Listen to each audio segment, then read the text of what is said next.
Velkommen til den her video, hvor jeg tager et kig på en rigtig fed højttaler, jeg har fået tilsendt af mytrendyphone.dk. Det her det er en Magic Audio Interaction højttaler, som ikke spiller lyden over Bluetooth, men bare forstærker lyden, når man lægger telefonen ovenpå.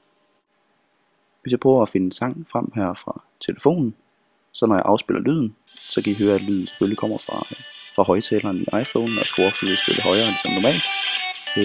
Jeg skruer den lidt ned igen, og så prøver jeg at lægge telefonen oven på højttaleren og tænder for den.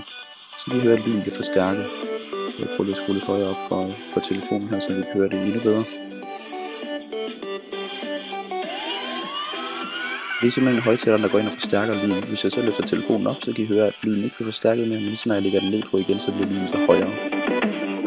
Når man tager telefonen tilbage, så bliver lyden lavere, og nu kan I se, når jeg sætter telefonen fremad igen, så bliver den så højere.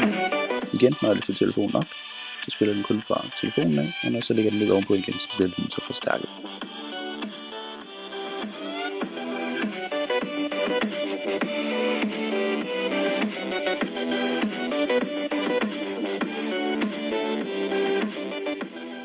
Den lille LED-lampe over tænd- og sluk-knappen, den er slukket lige nu, og det betyder selvfølgelig, at højttaleren er slukket. Når jeg klikker her, så begynder den at spille, og LED-lampen begynder også at lyse. Jeg prøver lige at stoppe musikken, og så prøver vi at tage et kig under selve højttaleren.